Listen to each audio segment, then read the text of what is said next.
All right, as far as the S&P goes, wow, so we sold off today, and we have a little bit of a bounce this open. Oh,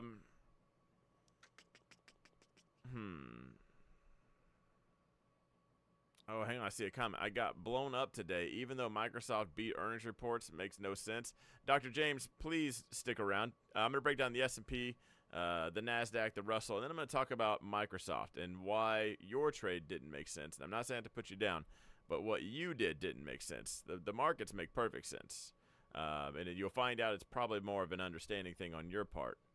And hopefully we only have to learn that lesson once. Do I stream on just TikTok and YouTube? Yes. Is there another one? Oh, geez. Hopefully not. All right. Gosh. For some weird reason, I have been so back and forth today. Rumble, OnlyFans. God, so every time I look at the charts, I'm going to be honest with you guys, I am thinking we are only halfway done on the selling, and then I think we just have all the makings of rip your face off rally, and we're going to send this thing back up. So I actually bought SPY calls. Now, I bought SPY calls, and then you'll actually see, where was it at? I want to say it was right. Yeah, right. So we had sold off. I had bought right here in the zone. I was like, all right, here we go. I'm thinking zone play. If it breaks this crap, I'm out. Oh, we just got into this zone too. And so anyway, I'm long calls. I go long ES. It was 30 seconds later. We get the absolute meltdown. I had to stop right below here, and it did tag out. So that's it. Honestly, I don't know if you had enough time to even copy my play. That's how fast it was. If you look in the Discord chat, it was long ES, and I'm out. Like, that fast. I kept a hold of my calls. I still the trend overall is down, right? But there's a reason they call it a rip your face off rally. It's because everybody believes it's down. Everybody's just short, and then everybody gets out, and it is just a full send market. So maybe we have just the makings of that. People say there's cash on the side. I don't know if they have cash on the side or if they know somebody that does, but there's not a lot of cash like a lot of people think, and there has been some data on that. But nonetheless, we have the ES really just kind of hanging out. And I do want to draw, this is some very confusing price action.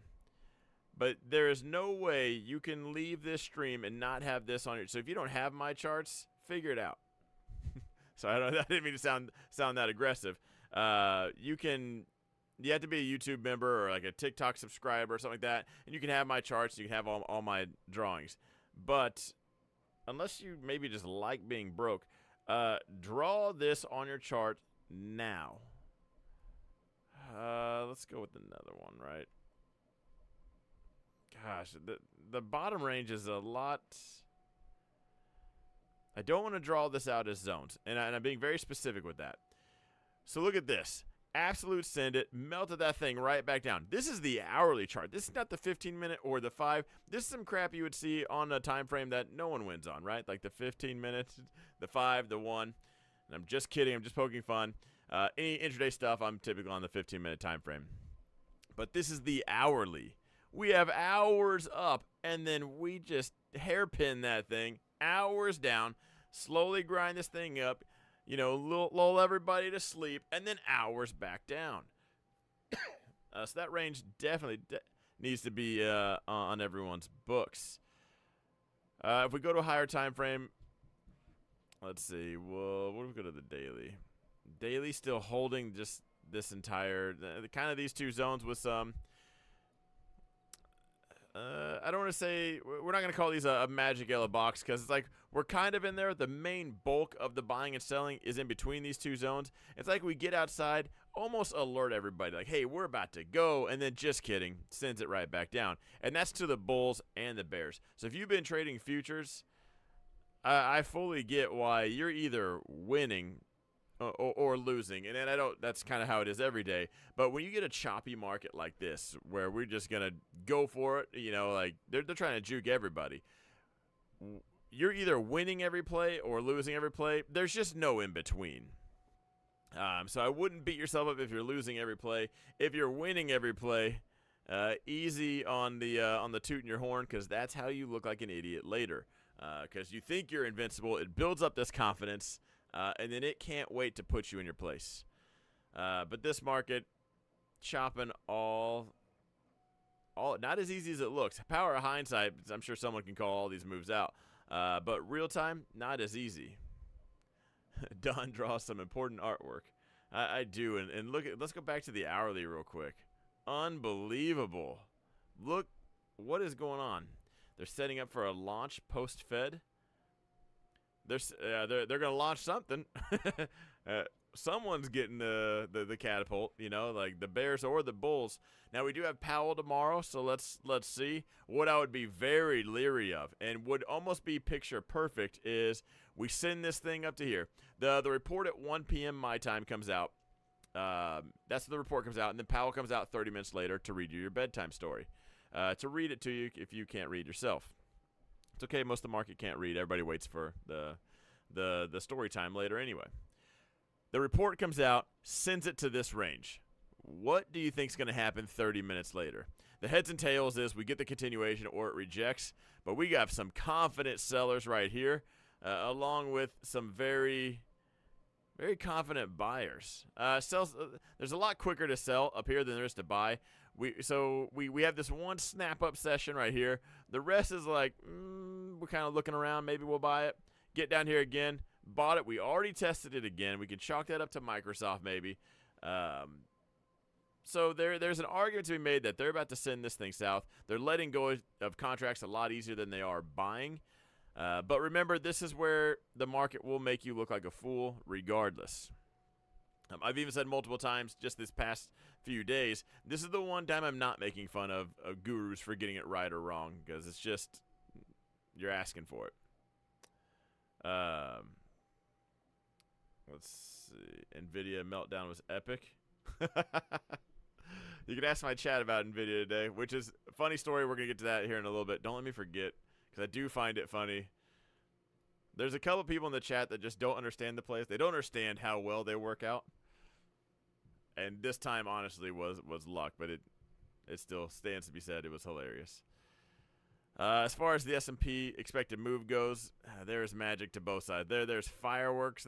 Everything about this says we're probably going to hit one of these lines this week. I don't think we're going to just stay sideways all week. As of right now, if I had to put all my money on one trade, gun to the head, I would say we would have to go to the downside. That's where I would put my money. Again, I am not right now. I'm short SQQQ. I have SPY calls. And again, that is just because the volatility right here, you really can't be surprised if we do send this thing up. And again, that's why they call it a rip your face off rally. And if you're not on that train, it's a hard one to catch once it starts moving. As far as the NASDAQ goes, this is where things are going to get really, really hard for you to understand. Because we have this range drawn out, and you know what that range means. It means inside candles, inside this one daily open to close right here. And when we close outside, that's typically your clue as to where we're going. Now, we've gotten outside 1, 2, 3, 4 times to the upside and 1, 2 times to the downside. And I do say 2 times very specifically because what's the difference between this candle body and this wick right here? The only difference is, and you guys need to pay attention to this when you're talking about breakouts almost on any play, because a lot of people will grab just the candle bodies, and a lot of people that I know that are profitable, they worry about the candle bodies, and they know the wicks are kind of that outlier of, hey, it did this, prone to, but, you know, here's the main bulk kind of thing. The only thing that happened here was the bell rang, and had the stock market not closed, futures closed for an hour, had it not closed, that would have just been a wick, and we'd still be right here holding this yellow zone. So if we just discount all of that, all we have right now is a very consistent trend down. The NASDAQ is doing nothing but selling off.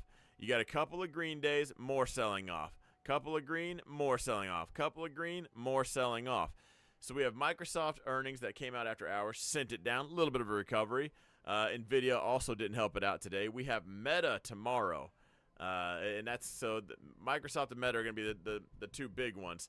you're going to need Powell to come out and say, I got a life vest for everyone, and Meta to come up with some lifeboats to really probably save this market. And as I said earlier, this is going to go with hopefully, I got to get his name real quick. I know it was a doctor something. I need to make sure he's still here. Dr. James, he's still here because we're getting to you. We talked about last night before, every day this week that earnings are probably going to be green, and then the reaction, not probably, but if the earnings are green, the reaction it's going to sell right back off. So far, it's kind of just all panning out. NQ could have a 1,600 point move tomorrow. Oh, that's a range 800 up or down. Yeah, as far as like expected moves. Colton says, whenever I want to post how well I'm doing at something, I can feel the future me saying how dumb that was. Man, I certainly hope Dr. James is still here. It sucks that he lost money on earnings because it sounds like he just doesn't. I don't mean that to be mean, but to say you blew your account because they beat earnings and it still sold off tells me you just, and again, I'm not being mean, you just don't know. Not to say you don't know anything, you just don't know how the markets work. Which is really unfortunate because that's how a lot of people just lose money hand over fist. All right, as far as the NASDAQ goes, I will say I sold the as far as the SQQQ positions, if you guys saw, I sold the $9 strike call for this Friday against the shares that I have. And again, it's kind of just been dancing around, up pennies, down pennies. Went ahead and just sold the 9 strike because that would be 30-something pennies that we collected per share. So let that thing chop around, and I kind of did that for a rip your face off rally. Let Theta do its thing. We might close that out. Yeah. So as far as that goes, technically I'm long the SQQQ, but with a sold call against it. All right, as far as the Russell goes, things are about to get interesting for the Russell.